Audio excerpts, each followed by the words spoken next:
तिकिटानंतर ticket वाटपानंतर जे काही चित्र बदललं ते चित्र अगदी प्रत्येक गावागावात पाहायला मिळालं. वाढलेला टक्का कुणाच्या पत्त्यावर पडणार हे चित्र अस्पष्ट. स्वाभिमानी नावाप्रमाणेच त्यांनी स्वाभिमानी बाणा घेऊन आपण स्वाभिमानीच्या चिन्हावर त्यांनी उमेदवारी आपली घेतली. महाविकास आघाडीचे काँग्रेसचे नेते सुद्धा सांगत होते की राजू शेट्टींना आमचं पाठबळ राहील ह्या निवडणुकीत. प्रचाराची दिशा आणि राजकारणाची दिशा बदलली गेली आणि यामध्ये प्रामुख्याने तिरंगी लढत झाली. बाणा ठाकरे बाणा दाखवला, त्यांनी सांगितले आमचाच उमेदवार तिथं असेल आणि मशाली वाजणार. आणि ज्या दिवशी सत्यजित पाटलांची उमेदवारी जाहीर झाली त्यावेळी त्या मतदारसंघात एकूण लढतीचं चित्रच बदलून गेलं. हा एकतर्फी विजय त्यांच्या बाजूने दिसत होता. कोल्हापूर जिल्ह्यातील हातकणंगले लोकसभा मतदारसंघ हा राज्यातील सगळ्यात शेवटचा लोकसभा मतदारसंघ आहे आणि या मतदारसंघामध्ये देखील 1% का असेना पण गेल्या वेळीच्या तुलनेत मतदान आहे ते वाढलेलं आहे आणि 71% मतदान हे यावेळी हातकणंगले लोकसभा मतदारसंघामध्ये झाले. संपूर्ण राज्याचं लक्ष या हातकणंगले लोकसभा मतदारसंघाकडे आहे. खरं तर या ठिकाणी धैर्यशील माने विद्यमान खासदार आहेत, त्याचबरोबर मुख्यमंत्र्यांनी येऊन या ठिकाणी खूप जुळण्या आहेत त्या लावलेल्या आहेत. काय या लोकसभा मतदारसंघाकडे सगळ्यांचं लक्ष लागलं होतं, 1% का असेना पण मतदान हे वाढलेलं आहे. कसं बघता या लोकसभा मतदारसंघातील सगळा आढावा? हातकणंगले लोकसभा मतदारसंघात कोल्हापूरप्रमाणेच 9 मतदारांची संख्या वाढलेली होती. मात्र वाढलेला टक्का कुणाच्या पत्त्यावर पडणार हे चित्र अस्पष्ट आहे. कारण शिरोळ हा जर तालुका बघितलात तर हा राजू शेट्टी आणि विद्यमान खासदार माने यांचा बालेकिल्ला मानला जातो, पण तुलनेत तिथे कमी टक्क्याचे मतदान झालेले दिसतं. इतरच्या तुलनेत जर विचार केला तर वाळवा आणि शिराळा या तालुक्यात जो राष्ट्रवादीचा बालेकिल्ला आहे तिथं तुलनेत मागच्या वेळी इतकंच मतदान झालेलं आहे. आणि जो सत्यजित पाटील आबा यांचा जो बालेकिल्ला आपण म्हणतो किंवा त्यांची होम पेज म्हणतो की जो शाहूवाडी आणि पन्हाळा आहे तिथं तुलनेत शिराळ्याच्या तुलनेत वाळव्याच्या तुलनेत तिथं चांगलं मतदान झालेलं आहे. आणि ही जी वाढलेली टक्केवारी आहे ती सत्यजित आबा यांना पोषक ठरेल असं एकंदर चित्र आहे. सुनील सर, तुम्ही संपूर्ण लोकसभा मतदारसंघामध्ये फिरलेला आहे. 2 जिल्ह्यामध्ये हा लोकसभा मतदारसंघ विभागलेला खरं तर पाहायला मिळतो. काय चित्र दिसते, कारण मतदाना दिवशी तुम्ही फिरत होता सगळीकडे? 2014ला ज्याप्रमाणे लोक बाहेर पडली होतील की परिवर्तन करायचं ह्या हेतून जशी बाहेर पडली होती त्याच पद्धतीनं त्या दिवशी कोल्हापूर जिल्ह्याचं तापमान हे 41 डिग्रीपेक्षाही जास्त होतं. तरीही महिला तरुण हे अगदी उत्साहानं मतदान करायसाठी किंवा एक मार्ग असं वाटत होतं की ते परिवर्तनासाठी, पण ते परिवर्तन कोणाच्या बाजूने होईल की सत्ताने हे मात्र निकालानंतर समजेल. मात्र सर्वांनी अगदी जबाबदारीनं मतदान केलं. जे पहिल्यांदा वाटत होते की राजू शेट्टींच्या बाजूने एकतर्फी मतदान होतं का की निवडणूक होते का असं एक चित्र होतं. मात्र तिकिटानंतर तिकीट वाटपानंतर जे काही चित्र बदललं ते चित्र अगदी प्रत्येक गावागावात पाहायला मिळालं आणि ते नेमकं चित्र आता काय असणार हे निकालानंतर आपल्याला सगळ्यांनाच पाहायला मिळेल. खरं तर या लोकसभा मतदारसंघामध्ये दुरंगी लढत होईल असं मानलं जात होतं, मात्र अचानक तिरंगी लढत पाहायला मिळाली. अचानक महाविकास आघाडीने सत्यजित पाटील यांचा पत्ता खोलला. हातकणंगले लोकसभा मतदारसंघात सुरुवातीला राजू शेट्टी आणि स्वाभिमानीचे नेते राजू शेट्टी आणि महायुतीचे उमेदवार धैर्यशील माने यांच्यात दुरंगी लढत होईल, प्रामुख्यानं प्रथमदर्शी दुरंगी लढत होईल असं चित्र होतं. पण राजू शेट्टी यांना महाविकास आघाडीचा पाठिंबा मिळेल असं देखील चित्र होतं. त्यांनी उद्धव ठाकरे, शिवसेनेचे नेते उद्धव ठाकरे यांची 2 वेळा भेट घेऊन त्यांच्या विनंती पण केली होती की महाविकास आघाडीचा पाठिंबा मला द्यावा अशी विनंती देखील केली होती. पण शेवटच्या टप्प्यावर त्यांनी मशाल या चिन्हावर राजू शेट्टीने निवडणूक लढवावी अशी आग्रही भूमिका घेतल्यामुळं राजू शेट्टीने त्याला स्पष्टपणे नकार दिला. जर मी मशाल चिन्हावर निवडणूक लढवलो तर माझं स्वाभिमानीची जी चळवळ आहे, शेतकरी चळवळ आहे, ती मोडकळीत निघेल इतक्या वर्षाची. आणि ही स्वाभिमानी नावाप्रमाणेच त्यांनी स्वाभिमानी बाणा घेऊन आपण स्वाभिमानीच्या चिन्हावर त्यांनी उमेदवारी आपली घेतली आणि त्या चिन्हावर निवडणूक लढवण्याचा ठामपणे निर्णय घेतला. त्यानंतर 2 नावं शिवसेनेकडून उमेदवारीसाठी चर्चेला आली.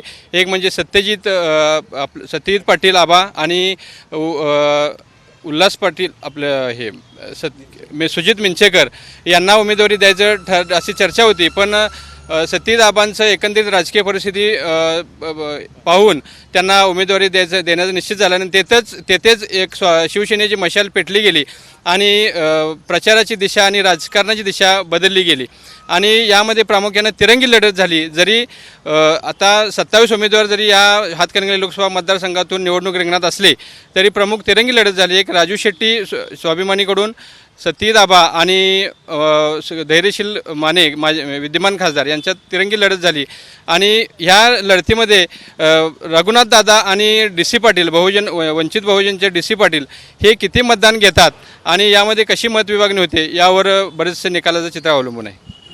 सर, राजू शेट्टी नेहमी बोलत असताना असं म्हणतात की माझा जो वोटर आहे, मतदान आहे, ते गट्टा मतदान आहे, ते फिक्स मतदान आहे.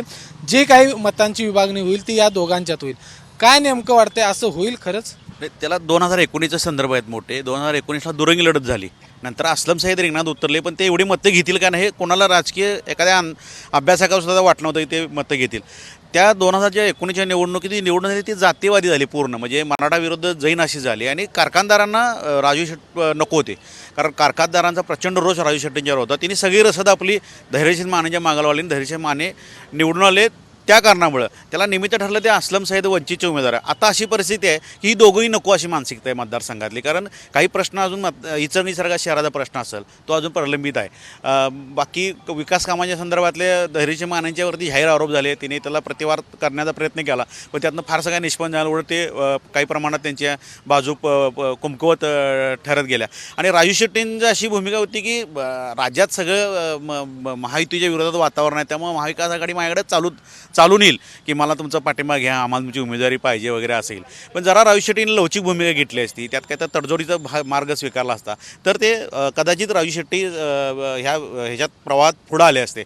पण तिने आपली भूमिकेवर ठाम राहिले आणि मी संघटना आणि शेतकऱ्यांच्या ह्याच्यावर ठाम राहिला. आता सुद्धा अशी परिस्थिती आहे की ह्या वर्षीच्या हंगामात 1 महिना हंगाम शेट्टींच्या मुळे लांबला, परत एवढा हंगाम लांबवून पैसे मिळाले नाहीत शेतकऱ्यांना, लोकांना ती एक नाराजी आहे. आणि दुसरी गोष्ट, कारखानदारांना पुन्हा शेट्टी अडचणीची ठरत आहेत. त्यामुळे कारखानदारांची ह्या सर्वाधिक कारखानदार त्या मतदारसंघात आहेत आणि त्या कारखानदारांची सर्वाधिक मानसिकता अशी आहे की शेट्टींना मदत करावीच का नाही ह्या भूमिकेत ते आहेत. आणि दुसरीकडे धैर्यशील मानेंच्या विषयी नाराजी, म्हणजे महायुतीत उमेदवारी धैर्यशील मानेंना नको इथनं सुरुवात झालेला प्रवास होता. तो नंतर मग काय आवाडीने किती गोंधळ घातले आहेत, आवाडीने पत्रकार परिषदेत आम्ही लढणार म्हणून सांगितलं, नंतर मतदानाच्या काही दिवस अगोदर ते प्रचारापासून कसे अलिप्त राहिले. यड्रावकर असतील त्या मतदारसंघातले महायुतीचे कार्यकर्ते, एक विनय कोरे सोडले तर मनापासून कोण या मतदारसंघात महायुतीसाठी झटले असं दिसत नाही. आणि दुसरी गोष्ट म्हणजे वंचितचा उमेदवार ह्यावेळी मागच्या वेळी एवढी मतं घेईल का ह्याविषयी प्रचंड म्हणजे मला असं माझा एक अभ्यास सांगतो की त्यांच्यात वंचितच्या नेत्यांच्यातच बैठक झाली की आपण कोणाला तरी पाडायसाठी